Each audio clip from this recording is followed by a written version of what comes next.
Ayan na nga mga kapisda, nag-aanda na tayo para doon sa drainage, doon sa ating drum. Yan, so ire-ready na natin. Kailangan natin lagyan ng butas, kabitan ng valve, yung connector. Yan, para syempre pag mag-drain tayo ay hindi nalalabas yung isda. Ayan, so for drawing ako para butasan yan kapisda. Ayan, shala, tapos na, nakakonect na. Ready na tayo mag-testing mga kapisda kung wala ba siyang tagas. Ito ang ating DIY mga kapisda. Papakita ko po sa inyo sa labas at sa loob. So makikita nyo, meron po tayong kinabit dyan ng valve connector na nabili natin sa Lazada. Pero para makasigurado kapisda ay kakabitan ko pa rin yan ng mga pandikit para hindi po tumagas yung tubig. Ito pala yung binili kong valve mga kapisda, halagang 130 pesos. Dalawa po binili ko para po may extra.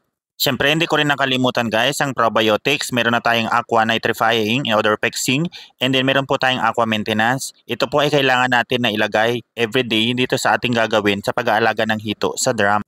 Munting paalala lang kapisda, siguraduhin lamang na sa Orobiotics official store kayo bumili. Para siyempre kapisda, makaiwas tayo sa peaking produkto. Ulitin ko, nakikita nyo po sa inyong screen, Orobiotics official store lang dapat kay Lazada or sa Shopee.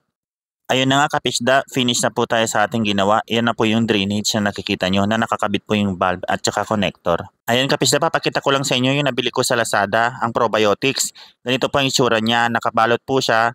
Makikita nyo meron po tayong aqua maintenance at meron nitrofix odor fixing. Bali dalawa po yan, so kailangan po talaga partner po yan. Meron kayo mabibili na bundle kay Lazada. Ipakita ko na rin po yung nasa loob ng drum kapisda para makita nyo po kung paano ginawa ko sa drainage. May nilagay po ako dyan na ganyang tubo para po hindi po sumama yung isda pag binuksan po natin yung drainage. At the same time, hindi po siya masasaktan. Yan, bubuksan lang natin yung valve po dyan and then ang lalabas lang po yung tubig tsaka yung waste. Dito na po nagtatapos ang ating video mga kapisda. Abangan nyo na lang po ulit ang susunod kong upload. Pagka maglalagay na po tayo ng isda, i-upload ko po yun at gagawa po ako ng website para po masundan nyo yung mga episode step 1 hanggang sa pag-harvest. Maraming salamat!